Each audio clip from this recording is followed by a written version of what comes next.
still have over 500 Leopard 1s in use as of today. And the Greeks are an interesting case in that they have a bit like Italy with lots of winding mountain roads, but they also have an enormous need for amphibious transport, particularly using roll-on, roll-off ferries to reinforce their enormous number of islands, many of which they dispute with Turkey.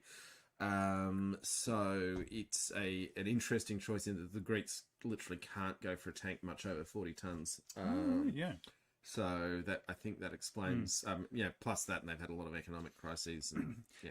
Of which, so it's a funny one with Greece in that they seem to have been given most of them from Germany because of other failed arms deals that have gone through. So there are other military contracts for frigates and various planes whereby they had a contract with other countries and said, oh, we're not going to make these payments, or we're not going to be able to afford this, or we don't want to buy those anymore.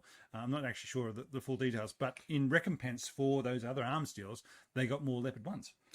Look, it's a thing that really annoys a lot of Greek people in that through all these economic crises that have been brought about through well outside the scope of this podcast, but things to do with the euro and the way Germany uses the euro to keep its own currency equivalent down. But the Greeks, they will be forced into an economic crisis that has very little to do with Greek people. They will be unable to get money out of ATMs to buy food.